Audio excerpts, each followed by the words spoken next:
Wasted away again on the Citadel, looking for this one's a sari of blue. Psst! Hey, Zen! Shush! This one is practicing for karaoke night. What? We've started? Oh, my. Serene greetings, gentle listeners. This is Zynamondan. If you have enjoyed listening to I Should Roll, this one invites you to like, subscribe, and leave a rating and/or review with your preferred podcast purveyor. These ones would all appreciate it. Of course, some people say that there's a Vorcha to blame, but this one knows. It's Kasumi's fault. A podcast by the Intergalactic Improv Initiative. Ride of the Valkyrie, Episode 7, A Pocketful of Dead Bodies. Featuring the voices of Hans Cummings, Grové, Chase Hutchison, Hunter LaPaglia, J.D. Kelly, Leah Ryan, and creator Kaya Renwick. A nice mess you've got us into, with your nodding head and the deference due to an Asari of pedigree. Merely corroborative detail, intended to give artistic verisimilitude to an otherwise bald and unconvincing narrative. Corroborative detail indeed. Corroborative fiddlestick. You should roll. Last time on Ride of the Valkyrie, while Carver and Bean were meeting Omega's best on the loading docks, Zyn, Kache, Titoh, and Gratch were finding dead bodies and talking to the downtrodden denizens of the Barrows. It's about time they all got back together again. March 15th, 2184. Terran Universal Coordinated Calendar. Omega Nebula. Sarabaric System. Omega. The Barrows. So, we will start with the Barrows crew, and I believe you guys were deciding to make your way back out of the Barrows to get, like, a decent comm signal to get in touch with Carver and Bean, and then to update them and get an update on what they're doing and decide where you're going from there. Now, Kache, before we start, could you clarify for me how many bodies you took? I believe it was 3 bodies. We decided it was a reasonable amount for Kache to be able to carry. Because these people are living in slums, they're quite emaciated, and they seem like they've been a bit like drained of everything anyway. So they weren't particularly heavy, despite being, bipedal bodies. And you said there was like a tarp from one of the slum encampments here that I could wrap the 3 bodies in such a way that we'd be able to carry it through without them, being on display. Because that's for sure. Awkward. A little bit. And I think the Titoh had gone to speak to some of the people, and they'd been forthcoming to a point. Yeah. In terms of their fear about what's going on and how the corpses had ended up there. Yes. Okay. Do you happen to... I know one of them was a Drell. Do you happen to remember the other 2 species? I think one of them was human. I can't remember the other one. Okay. Wasn't there an Asari? That was the one that I thought I remembered. I thought there was an Asari. So we'll go with Drell, Asari, and human. And if that's not correct, because I'm going to be working on that episode soon, I can redub that line. Replace your stolen audio here. Yes, exactly. Gratch is staring at the cave, daydreaming about the cluster grenade. Titoh is keeping a very surreptitious yet focused eye on him. Make sure he doesn't do anything crazy. Gratch, go boom. All right. So you are hauling the tarp back with you. And it takes a while to get out of the Barrows far enough that the ezo-laced rock doesn't mess too badly with your comms, but eventually you do, and you are able to get a call through to the Valkyrie on Omega's terribly crackly inter-asteroid communication system, or I suppose intra-asteroid communication system. And the Valkyrie VI responds with, Who would you like to talk to? This one would like to speak to Captain Bean. Now, Leah and Hunter, which one of you showered first? I would have insisted on Hunter. Yeah, makes sense. Based on how gross, Carver. I would have insisted on Carver. Based on how gross he was and covered in Turan and also, to be hospitable. In that case, the VI responds, Captain Gainian is in the shower. Could this one leave a message? Certainly. Please record your message at the beep. Beep. Captain Bean, this is Zynamondan, the Hanar paying for this expedition. This one is wondering, does the ship still exist? Has it exploded? As this one recalls, there were some serious problems you went to resolve. This one would appreciate it if you could call us back immediately. Thank you. Have an enkindled day. I've missed Have an Zen. enkindled day. I've missed this so much. If you are content with your message, you may hang up at any time. Otherwise, please indicate you wish to hear more options. I hang up. Oh, gosh. hey, Rika District, MSV Valkyrie. whoosh, we are over at the Valkyrie. So what is Carver doing while Bean's in the shower? So Carver, because of everything that has happened, feels like shit. So he's gonna immediately go put his helmet on. No more. Even though I've showered, even though he's showered, he's washed. He's like, I don't want to look them in the eye. Helmet. So helmet's going on. First off, because I don't want to happen it again. 2, something I didn't think of previously that I've kind of thought of since then. Being on Omega, it's probably not the smartest to be wearing a brand spanking new N7 Marine hardsuit. So, can I, makeshift a poncho to, toss over it? You know what I mean?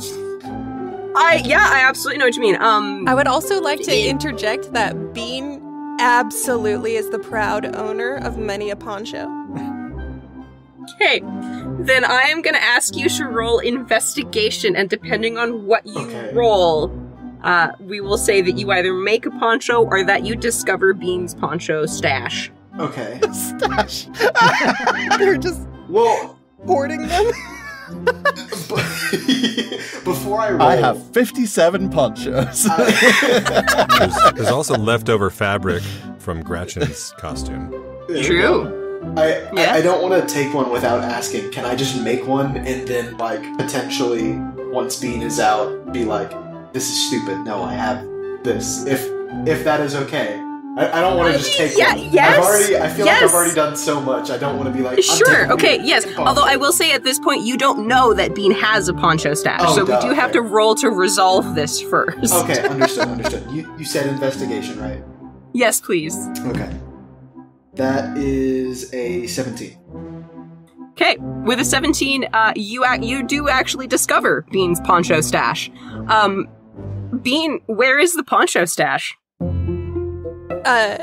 There's a laundry pile in my quarters, and it's all over the room, so take your pick.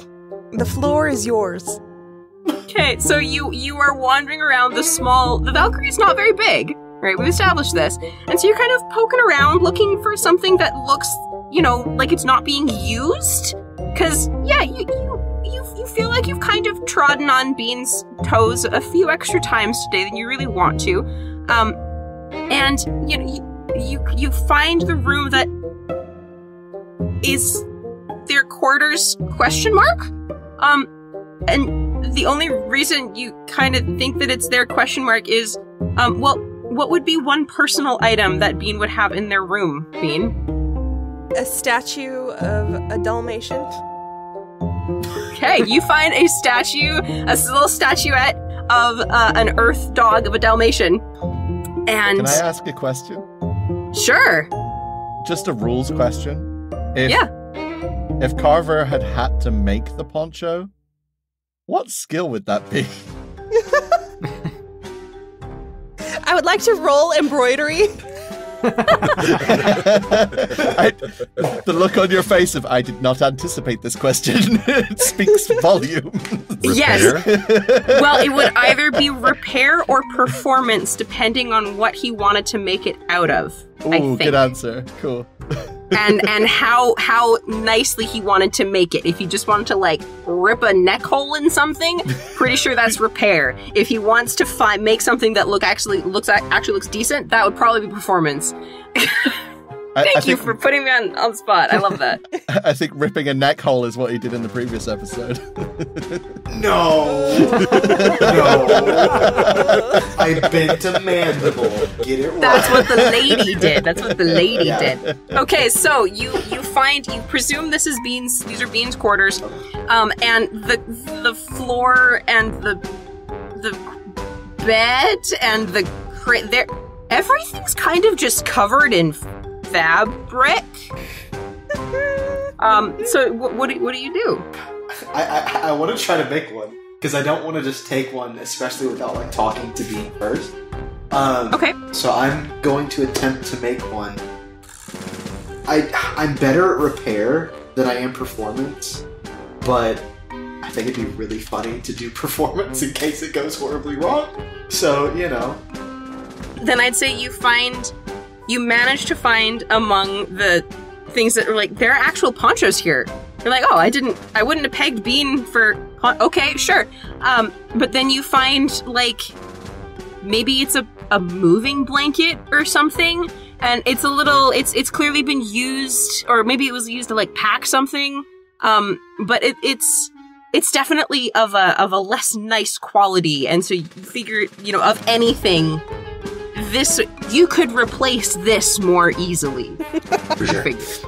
Okay, so roll performance. All right, that is +3.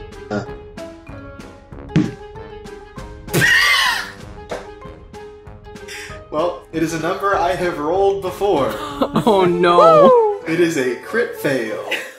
Oh my god! Oh my god! Okay. Bean, you come out of the shower to the sound of ripping fabric, and quietly muttered English swears. I'm not sure that all of them get translated by your Omnitool. Oh, spirits, what are you doing with my most prized possession? I'm sorry, I thought it was something I could replace. I just wanted to make something to be a bit more It's the only thing I have left of my birth, Mom. I'm just fucking with you. I'm so sorry. Spirits, you should see your face right now. It's so funny. No, it's just some rags. Do you want something to wear? I'm happy to fashion you something. I don't know if we're exactly the same size, but are you sure? I couldn't. Yeah. Ooh, you know what you would look really devastating in? Like a nice seafoam green. Ooh, it'd just bring out your eyes a bit. I'll take it. Yeah, sure. Okay. Just quick point of order. Bean, how tall are you? Let me cite my 6'2", aren't you? Did I write it down?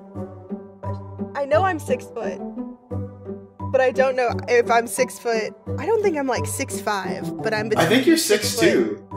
Okay, yeah, that sounds about right. Okay, so you're about half a foot taller than Carver. Also, you have this thing called a carapace. And so your ponchos, they're in order for a poncho to sit nicely on a Turian, there's a little more fabric involved. So Carver, you end up with a seafoam green tent. Can we at least, because because I can already foresee this happening. If we somehow get into combat, I'm going to try to run away and trip because the fucker is too long. Can we, alter it at least, short enough to where I'm not going to trip myself? Please. Ooh, if you cut it, it'll be like a crop top. For me, when I inevitably take it back, I do want this back. I do like this outfit, but I do like a good crop top, so I'm fine with you cutting it a little bit. Just a couple inches. Perfect. Thank you. Okay. At about this point is when the VI chimes in and says, Bean, you have a message. I have... Oh my god, I got mail. That's crazy. Okay, Vibe, play my message. You got mail. Okay, Zin's message plays over the intercom.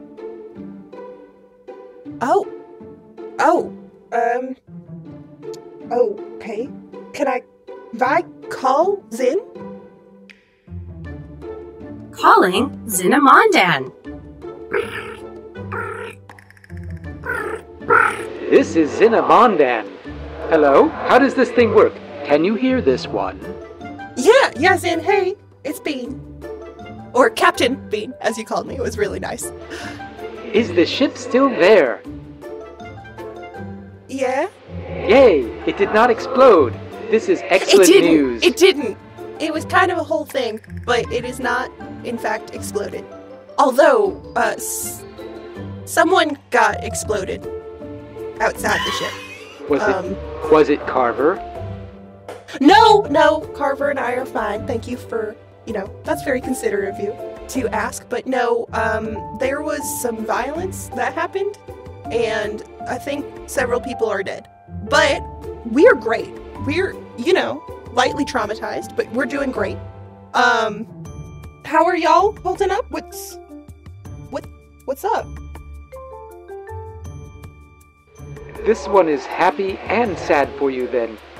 Perhaps we should meet up. We are currently taking 3 unfortunate souls from the barrows to a doctor, although they're dead already, so this one is not sure how much the doctor will be able to do. Oh. Yes, so if you could... Who are you talking to? This Is that the one taxi driver? This one is speaking to Captain Bean. Taxi driver Bean? Captain Bean, captain of the Valkyrie. Can you have her bring my Baron meat? Gratch is hungry. Gratch is hungry. I got your meat, Gratch. Oh, I know. Yes, we are on speakerphone. I got your Baron meat specifically. I don't have your meat. It sounds bad when I said it. I'm sorry. Gratch is very hungry. Bring 2, please. 2, what unit? 2 whole Varens? Or 2, cups? 2 haunches, 2 Baron haunches, please. Okay, got you. I got you. I got that. Thank you. Bean, this is Kache. The people you took care of, did they deserve it? I didn't really take care of them. It's kind of a whole thing. There was a person here who kind of just snapped him a little bit. I feel like Carver, do you want to? I feel like you should step in at this point. Sure. Kache, hello. Yes, we're fine. We ran into a bit of a scuffle. Some nasty individuals. But we're fine. There was a woman that showed up and kind of finished our work for us. Don't know who she is. She left her contact info, but we didn't want to go meet her without the rest of you. I do have to say, it is the weirdest way I've ever gotten a girl's number. So, I mean, at least there's that, but... Was it Kazumi Goko? I actually didn't get her name. It's on my, it's in my system. Do we have the name? Oh, yeah, because the content got added, yeah. Yeah. Yeah, you can definitely ask the VI. Hey, Vi, what was the name? Most recent contact added to database, Rose Gardner. Rose Gardner. I don't know if anybody knows a Rose Gardner, but it sounds like a rose garden, and that's nice. I mean, that could be a fake name. Oh, that makes more sense. It does sound like an Aries. It could be a destination.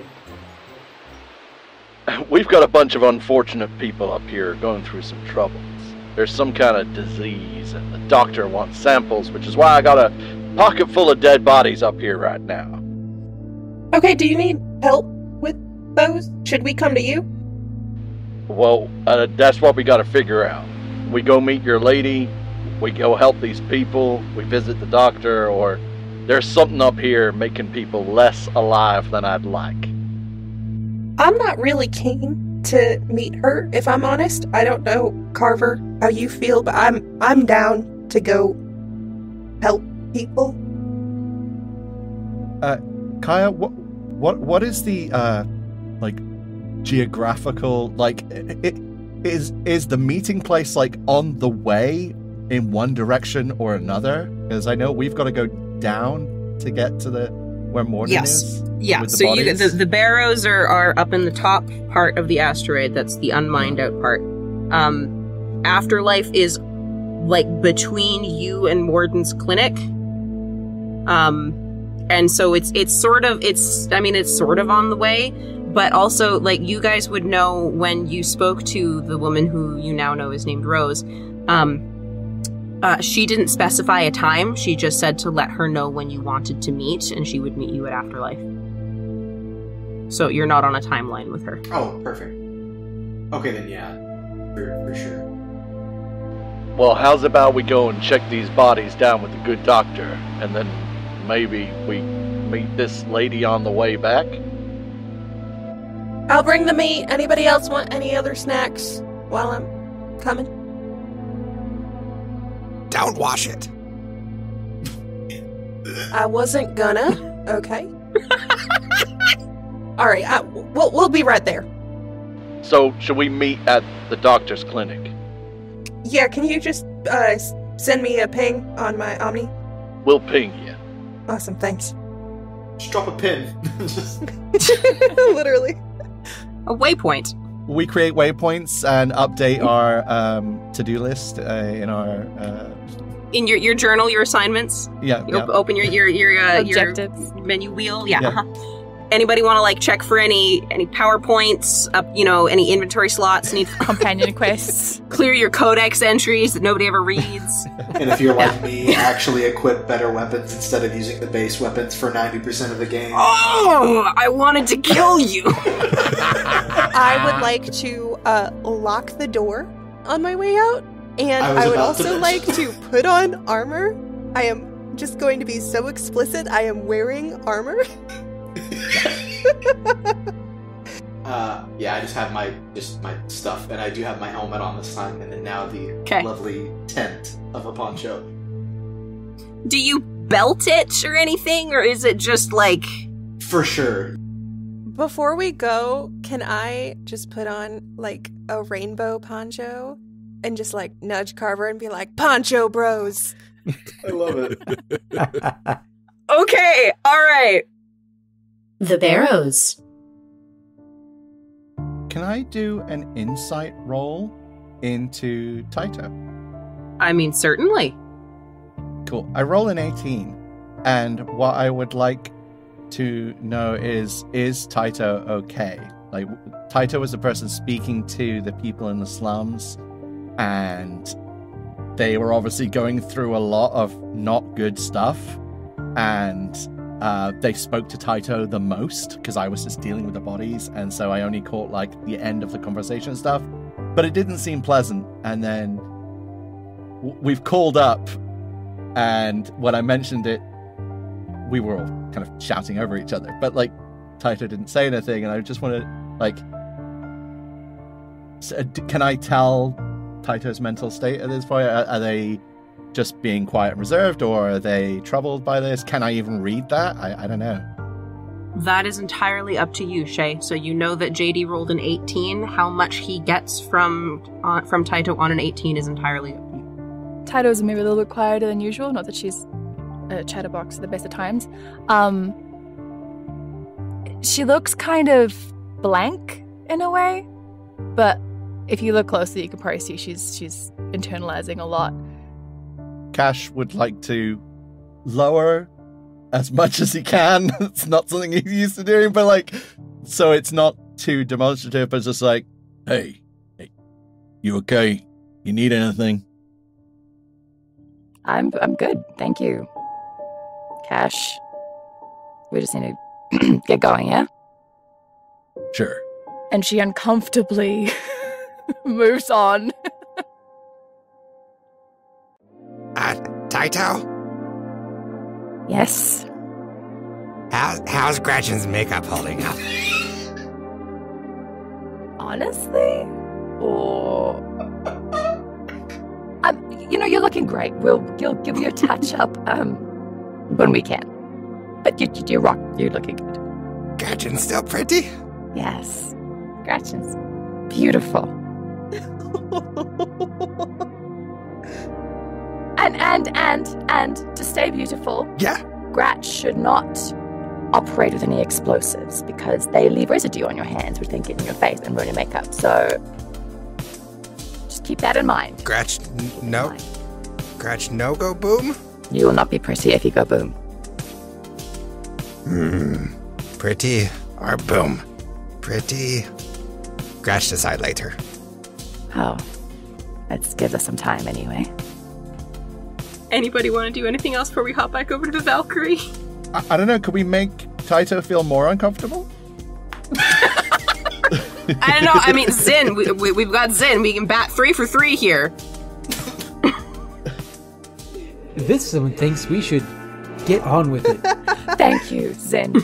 You are my favorite jellyfish. Let's go. Float away, and every time my tentacles drag on the floor, I kind of shake them off, and you see like a weird, disgusting combination of colors flash through my body. And Titoh's gonna go walk next to Zin because Zin doesn't ask any questions about Titoh. Can I ask a quick question? Yeah. Are Hanar lubricated? Okay. Well, I did have 2 Ren calls, so... It's a different kind of podcast. Sorry, Titoh backs away. The deep lore that we explore as part of this podcast. It's okay. No, can you clarify the question, please? Is there a slime trail? Like, whenever... Like, you know how slugs, like, when they move, there's, like, a slime trail. Like, when Hanar touched the ground, like, when one of Zin's tentacles touches the ground, does it leave anything behind? I'm crying. I'm sorry. That's okay. We know we have decided that one of Zin's attacks is they can excrete a substance that poisons their enemies. But I think it is up to Zin / up to Hans to world build in this moment, whether that is on command or constant. I would think that it is a voluntary secretion. Otherwise, no one would be able to safely touch a Hanar ever. Unless they were immune to this particular toxin. I mean, we're not cone snails, you know, I mean. Or maybe we are. Thank you for answering my question. It must be voluntary because Fornax.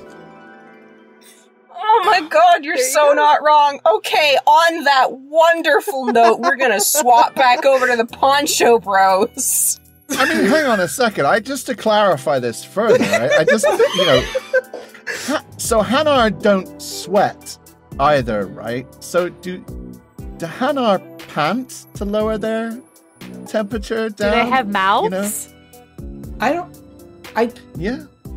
don't think we have a central circulatory system like a mammal. I mean, it's just kind of like a protoplasm.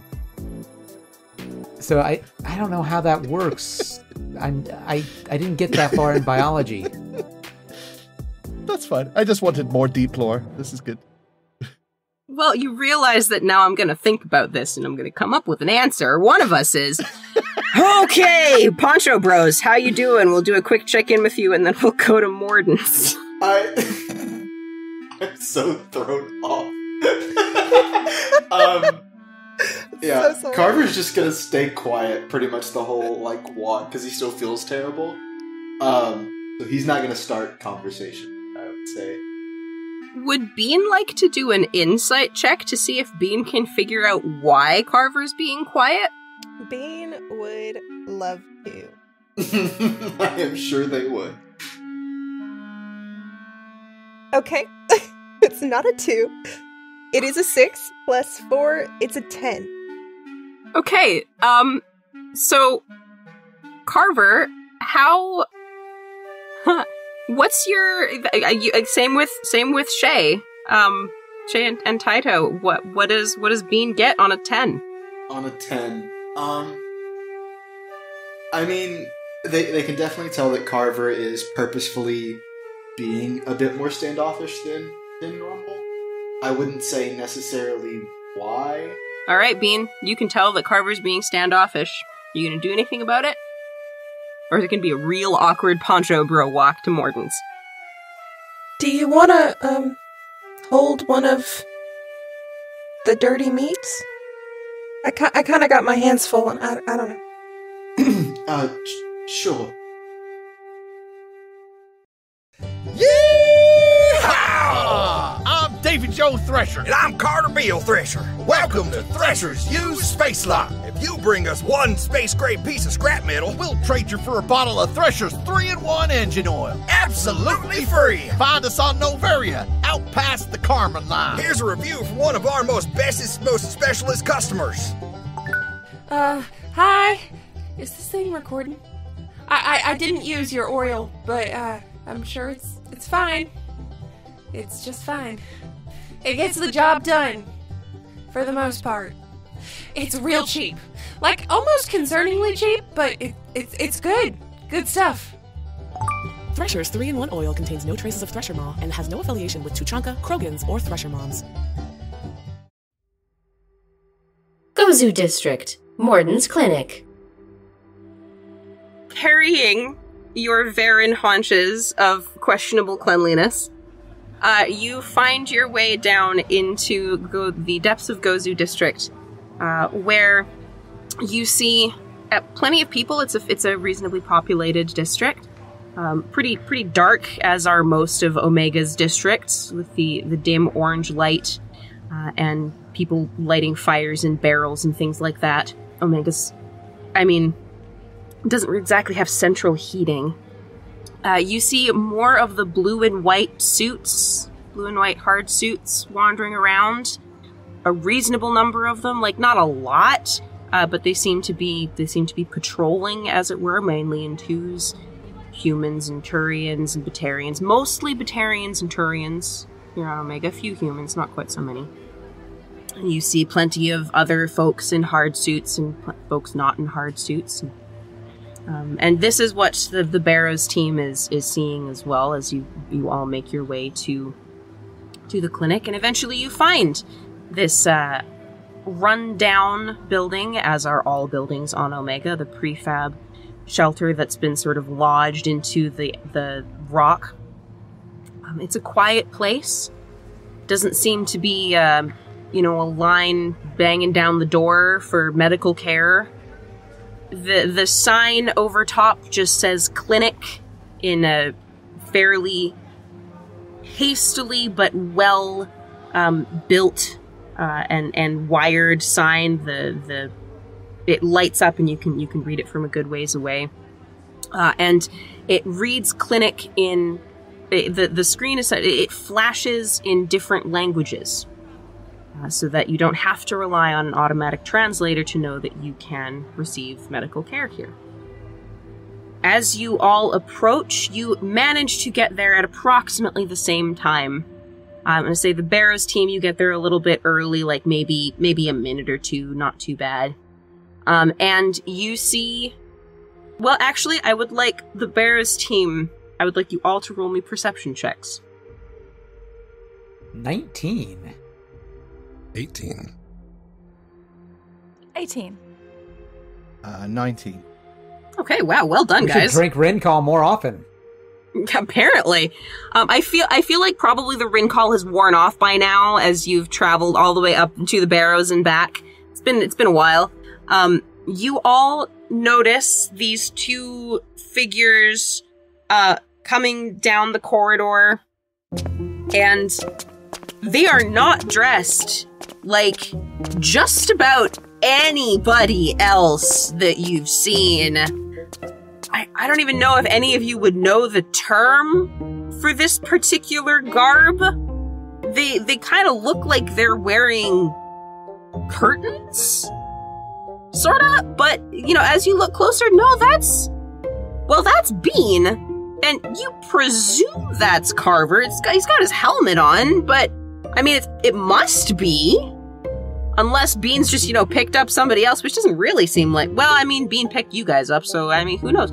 But yeah, presumably that's Bean and Carver, and they are wearing seafoam green and a blindingly bright rainbow as they come down the corridor towards you.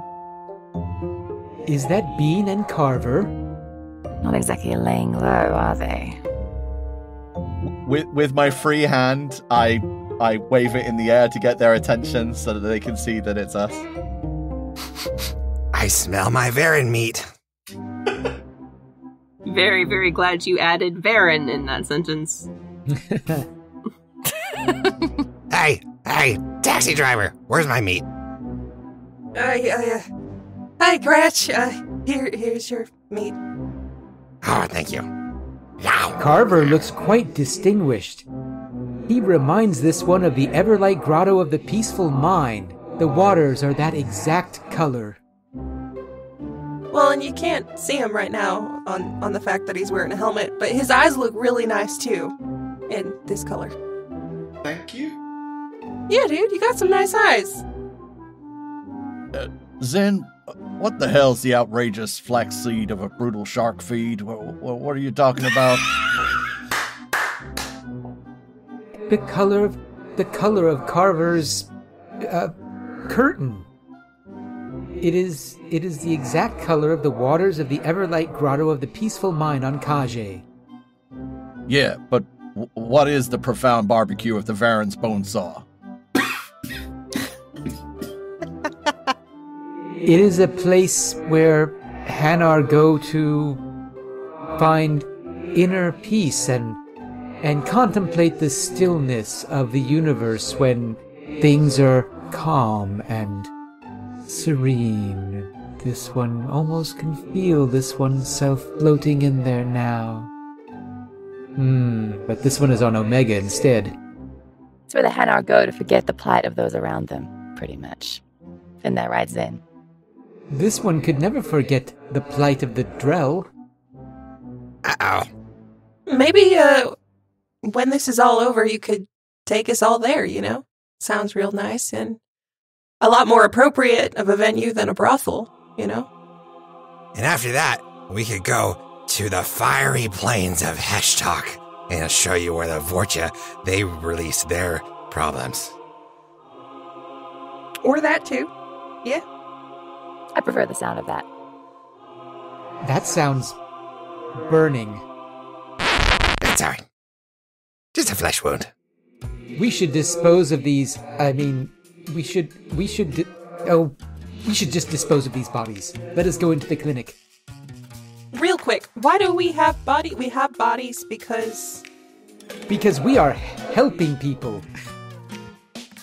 Because Arya found Gratch, and Arya gave crew mission to find Husk Doctor, and we found bodies, and Doctor wants to study Husk Doctor Husk bodies, and so now we bring Husk bodies to Husk Doctor, who's inside. Okay. This one wonders, can Gratch say that 3 times quickly? 3 times quickly. can't say it one time slowly. This one would applaud if this one had hands. Gotta get you for that. As you guys approach the door to the clinic, it slides open, as public spaces are wont to do. And if any of you remember the level from Mass Effect 2, there's the the lobby area where there's there's the reception desk and a few seats, and then in behind is where Morden works. It is not full of people. It is actually very quiet. In fact, you see no one as you come in, but you hear sort of this pitter-patter, chatter, sort of sing-song coming from the back, full of strange words that don't really mean anything to most of you, and they're not full sentences. This little, this sing-song chatter about bits of scientific knowledge and amino acid this and protein that and synthesized bioavailability of ion, etc., etc., etc. All two lovely little tunes coming from the back of the lab. Since Zin is a pop culture aficionado, might Zin recognize the tune? I could make a history check. Ooh. Yes, sure, make a history check. Apparently that is too cultured for Zin. I only rolled a 7. Oh, poor Zin. Unfortunately, no, it does. You do not recognize it, but it's very catchy. I will record a snippet on my Omni tool. That reminds this one, Bean and Carver. This one has a video to show you later. Hey, are you guys going in? Are you ringing the bell? What's the plan? Oh, no, Kache doesn't ring bells. Kache is going straight to find a member of staff. There's nobody else here. There's a voice? Well, yes, yeah, but like a member of staff. So are you just following the voice? Can I try to stop Kache just for a second? I mean, you can try. I'll try to sort of put a hand on his shoulder, kind of just let him know that I'm like, hey, we might want to be a little bit more cautious here. This doctor is a little bit flighty, and we don't want to surprise him. So unless you want to get a gun to the head, we might want to take it a little bit slow. He can fly? I knew it was coming. I was waiting on it. I knew it. Perhaps this doctor is a Hanar. A husk with wings. I will ring the bell. Well, maybe if Titoh knows what they're talking about, they should take the lead here. Thank you. I will ring the doorbell. Okay, so I think you guys have already gone in, but there is like a little desk bell, which I think possibly. So I'm guessing like Zin goes to ding it, and Titoh maybe like slips her hand under first or something. Not sure how you guys want to do that, but I think there's a little bit like let me do that maybe. And at the sound of the bell, the humming stops. There's a small clatter of some sort of tools in the background, as if someone's putting something down. And a moment later, a white and orange Solarian with half of a cranial horn missing pops out and surveys the group. His eyes land on each of you in turn. He looks at Kache first, says, "Growth patterns in hemp indicate far younger than norm for experienced Krogan mercenary, typically seen in unclaimed children, very rare, born off planet." His eyes next land on Gratch. "Waves of differentiated cells on limbs and face indicate multiple explosion injuries, excellent teeth, otherwise extraordinarily average specimen of Vorcha." Next in line is Carver. "Distinguished rank for inexperienced soldier, combined with obvious colonial provenance, extreme ambition, or knockoff armor." Next is Bean. uncommon mode of dress for female Turian. Suggests non-hierarchy influences. Holds herself like, no. Body language indicates discomfort. My apologies. Male or neuter. Zin.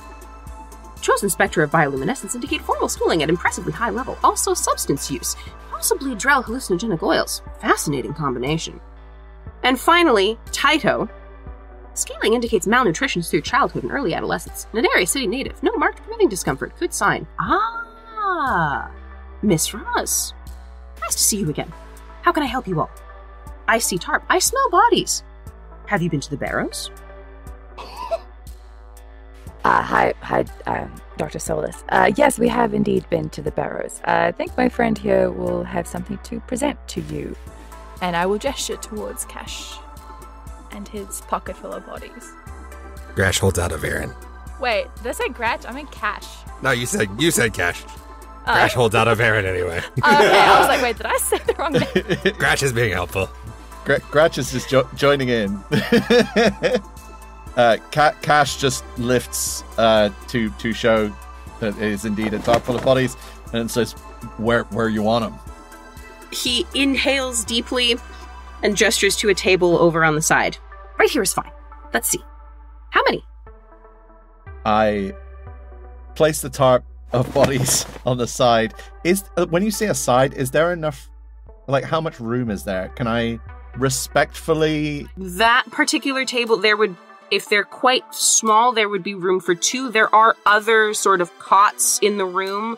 It appears like it's a sort of overflow where this is like a waiting room for patients or something or other. So there are enough open spaces that you could put each of the three bodies on separate cots.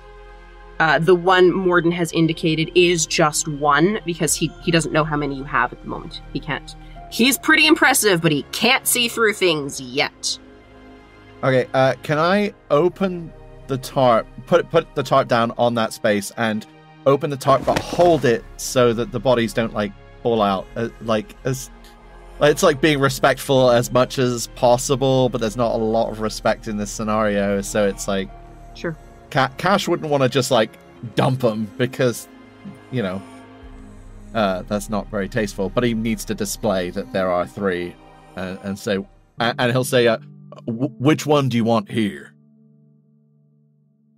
He follows you over and peers in, and you see no distaste, no bothering. He looks very clinically at them, of course. Examines. 3. Drell Asari human. See. Excellent specimens. Very good, very good. Here, let me help. And he reaches in and gently takes the Asari, who is the smallest of the three, and lifts her out and moves her to one of the other cots, and begins examining immediately while you guys do your thing. I'll place the human body here, and the other one I'll put on to one of the other cots, just so they are then available to be inspected, I guess. Yeah, okay. Morden is now thoroughly engrossed in his task. It'll probably take him a couple of minutes. You guys can, if you want, you can use this couple of minutes to talk amongst yourselves. He is back to muttering under his breath. But what he's doing is he's scanning with his Omni tool and poking and prodding. This doctor is not flying. I'm gonna just saddle up to Zin and whisper. Zin, what the hell was he saying about Drell hallucinogenics? This one is uncertain. While this one did indulge once at university, this one's friend Martotuni was quite an imbiber of Drell hallucinogenics, but this one rarely partook oneself.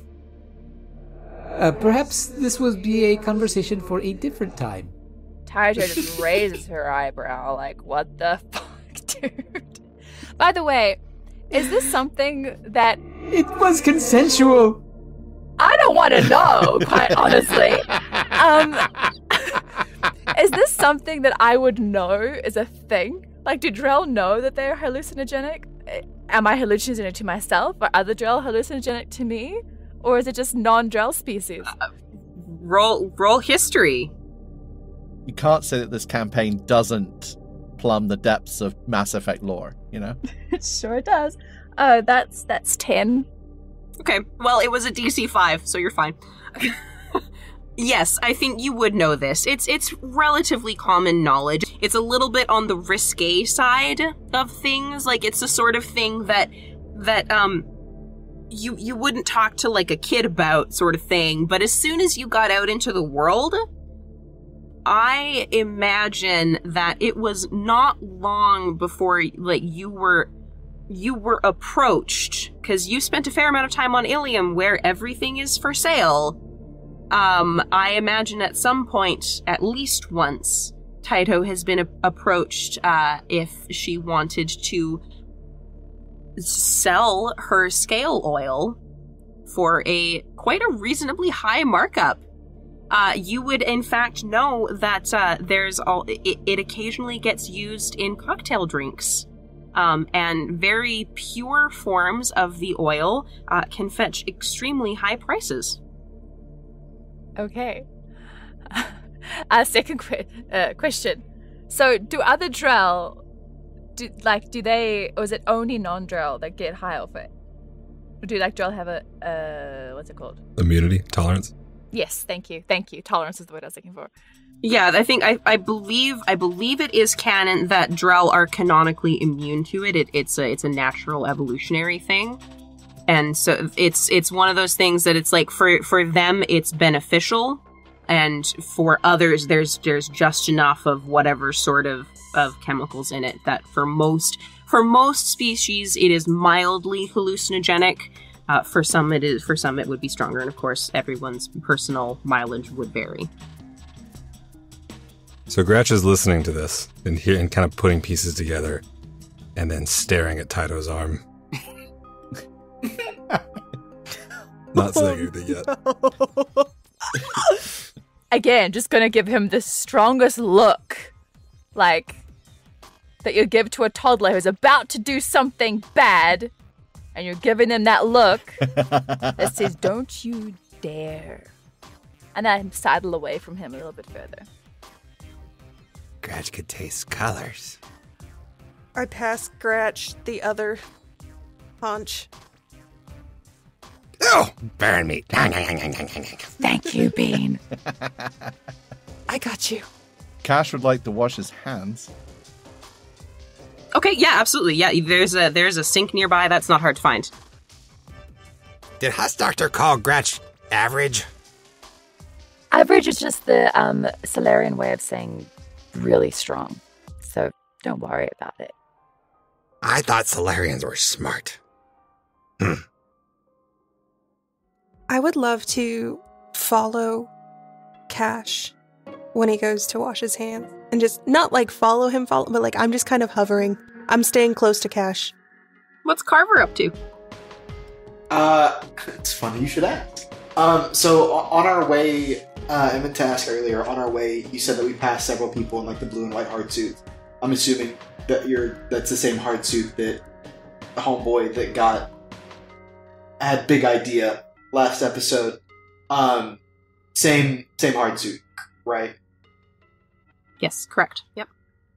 Perfect. So seeing this, obviously we don't know, because I don't believe we rolled well enough to like know what it was, right? No, we did not. Okay, cool. So even without knowing like full context, Carver is just going to be watching, because I know we passed several of these lovely folks on the way here. So Carver's kind of hovering by the door and like watching out if there's like a window or like something, just to kind of keep an eye on surroundings. You see at like a regular interval, like a pair of them will walk by, and it's not the same pair, but like you see these blue and white hard-suited, again, mainly Turians and Batarians, walk by every so often. They're mostly just sort of chatting to each other or kind of looking around. They're all armed. They don't look particularly bothered. They're just sort of walking. He turns around from the trio of bodies, having completed his examinations, and looks at the group again. Excellent specimens. Very good for research. will be able to determine many things from these. To the matter of the bounty. To whom would I pay this? And he brings up his Omni tool and is tapping. Not Gratch.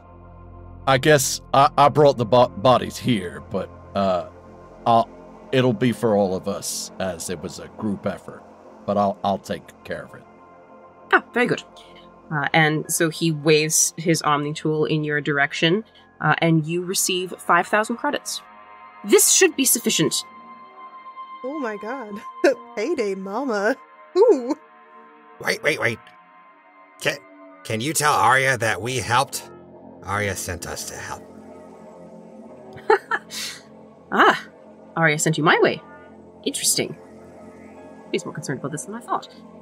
Yes, I can send a message, although, judging by the amount of Rincall on the air, you may be returning there yourselves. If you see her before I do, you could certainly tell her. But yes, I can inform her. Now, as a matter of scientific curiosity, this is a very strange makeup of a mercenary group. What is your goal? Did you chance to come together for this particular quest of finding corpses? Seems very strange. Pardon my curiosity. Gratch's makeup is pretty. Titoh and Bean put makeup on Gratch's face.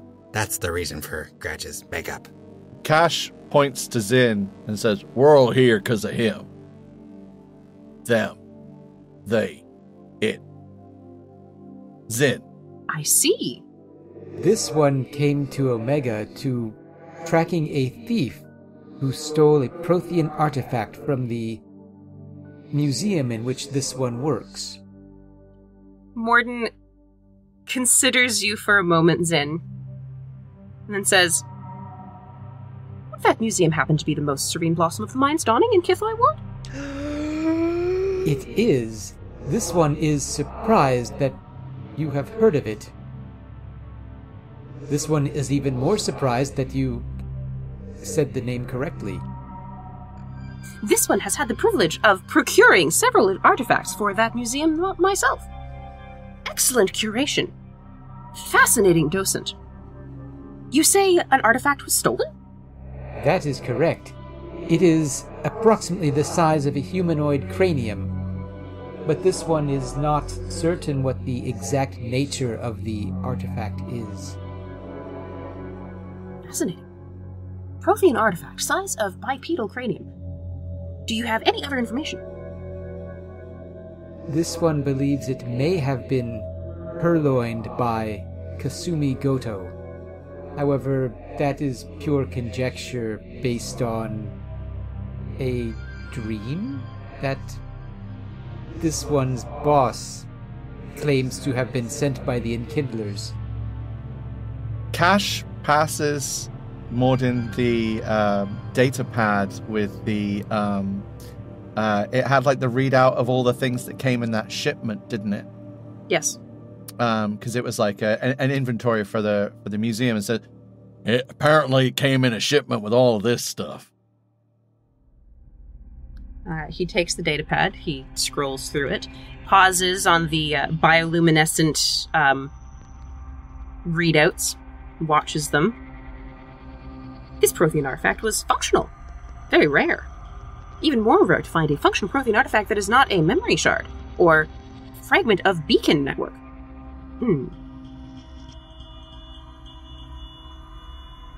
We'll say, doubtful Kasumi Goto stole it. Possible, but not her style. That's what I've been saying.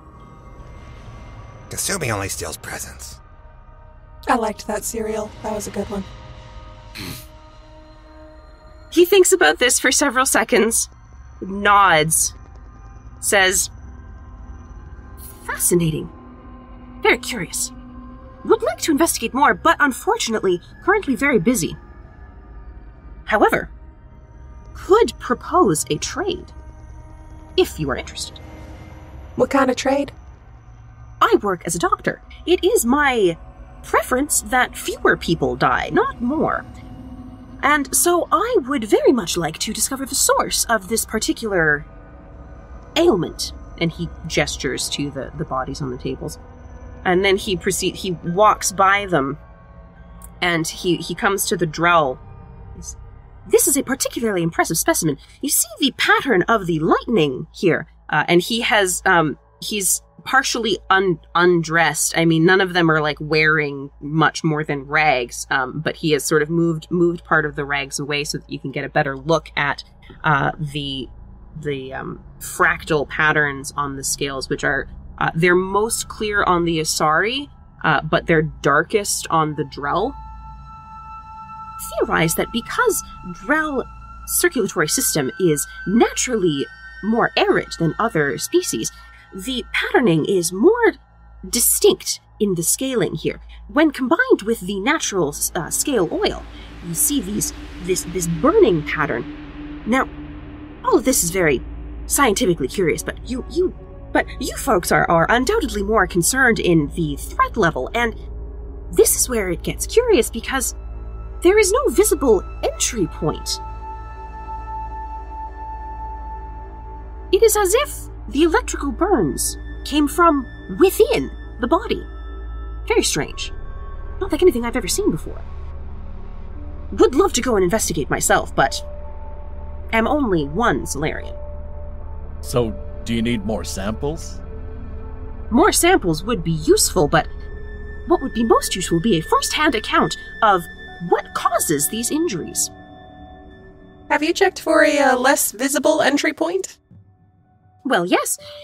He goes over to the Asari, who is mostly unclothed at this point, with a certain amount of dignity, because if we know anything about Morden, he does like to give his patients dignity. And he gently turns her side to side, and so the patterning is such that it really does look like it's coming from inside the body, and it's everywhere. It doesn't go in cones, it goes in circles. Do you think, maybe it's something they ate? Possible. Would be very interested to see what sort of consumable would cause an effect like this. If you eat anything that causes this, come to me immediately. I'm not very hungry, but thank you. This one will keep a very close... This one lacks eyes. This one will perceive Gratch very carefully, as Gratch seems to enjoy the taste of unwashed barren meat. It's delicious. Well, I'd say those folk up there are starving, so the likelihood of them eating something that's poisoning them seems high. Certainly. Species eat different things, right? Like, we went to the store and we've got a big crew and we can't all eat the same thing, so they're all different, right? And so, is there anything that they all can eat that is popular on Omega? We could give them Blastos. Blastos deliver absolutely no nutritional content. Better to eat the box. You can eat the box? No. I thought that Zen was keeping the boxes. Yes, this one is taking the boxes. I was wondering where those went. If you are willing to make this information trade, if you return with first-hand accounts of what may be causing this, then I will do my best to procure information on the potential whereabouts or potential identity of your Prothean artifact. Do we have a deal? Yes. Very good. And he turns away and keeps working. If anyone else would like to also answer the affirmative, you are welcome to. Or decline. Seems like the best lead we got so far.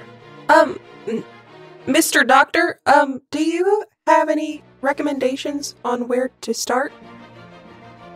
Looking, that is. He looks surprised, looks over his shoulder, and says, "Wherever you found the bodies." You have been listening to I Should Roll, Ride of the Valkyrie, Episode 7, A Pocketful of Dead Bodies, featuring the voices of Hans Cummings as Zynamondan, Shay Grové as Titoh Raas, Chase Hutchison as Gratch, Hunter LaPaglia as Carver Fairbank, J.D. Kelly as Kache, Leah Ryan as Bean Gainian, and Kaya Renwick as everyone and everything else. Music and sound effects are used under Creative Commons or royalty-free licenses. For the extended credits, please see the show notes. And for more information, please visit ishouldroll.com. Find us everywhere on social media at ishouldroll, and don't forget to leave us a review. I Should Roll is an Intergalactic Improv Initiative production. This fan podcast is a transformative work and is not affiliated with Electronic Arts or BioWare. Thank you for listening. Have a pleasant day.